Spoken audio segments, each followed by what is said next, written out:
The Mexican government has created a marine reserve the size of Chicago. If you like video games, you are a whale, a shrimp, or a dolphin. And it's goodbye, Antonio Meade, and hello to Jose Antonio Gonzalez Anaya.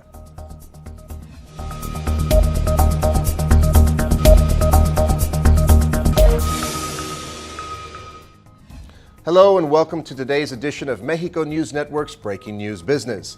I'm your host, Joseph Garza. Let's get down to the information. The Mexican government has created a large marine reserve the size of Chicago around a group of islands home to hundreds of species, including stingrays, whales, and sea turtles, that use the shallow and coastal areas around the islands for breeding.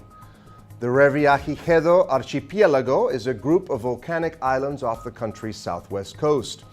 With a protection zone of 57,000 square miles, or 150,000 square kilometers, it has become the largest ocean reserve in North America. This move means that all fishing activity will be banned and the area will be patrolled by the Mexican Navy. It is hoped the move will help populations hit by commercial fishing operations in the area to recover. The area, which last year was named as an UNESCO World Heritage Area, is situated about 250 miles southeast of the country's Baja California Peninsula. It has been described as the Galapagos of North America because of its volcanic nature and unique ecology. In today's video gaming industry, titles like Clash Royale and Pokemon Go are free for most people, while there are a small number of players who are willing to pay for extras like owning special weapons and gaining more lives. Game developers must achieve a delicate balance between this free model that attracts the masses and at the same time motivate the big spenders. A key challenge in free games is to maintain a healthy ecosystem of players who spend a lot, called whales, and those who never pay, called shrimp. In the industry, which tends to use these terms of marine biology, they call gamers that occasionally spend dolphins. Whales usually represent 1% of all players, but they generate half of the revenue.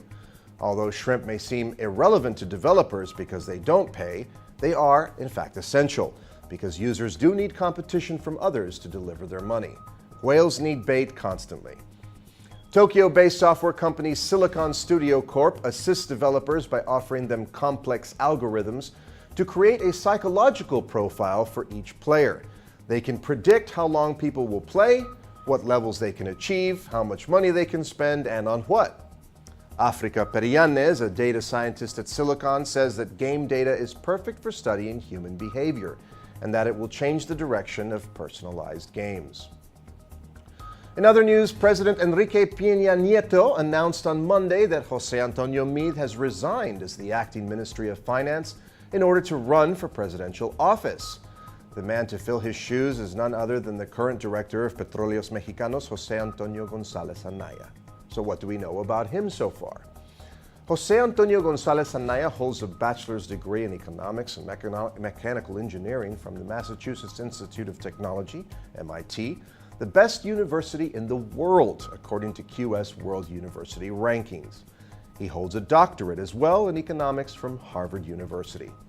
Gonzalez Anaya began his career at the Ministry of Finance during the administrations of José Francisco Gil from 2000 to 2006, Ernesto Cordero 2009 to 2011, and José Antonio Meade during two administrative periods, the first from September 2011 to December 2012, and the second from September 2016 to November 2017. During his first stint at the Ministry of Finance, Gonzalez Anaya served as the head of the Insurance, Pensions, and Social Security Unit.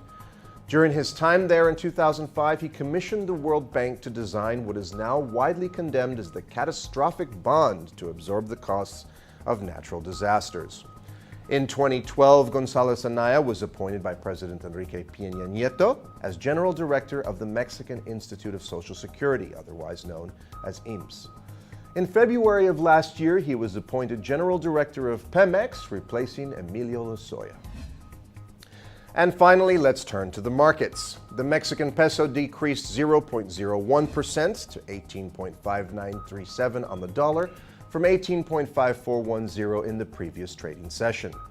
On the other hand, the IPC Mexico decreased 0.10% to 47,229, from 47,275 in the previous trading session.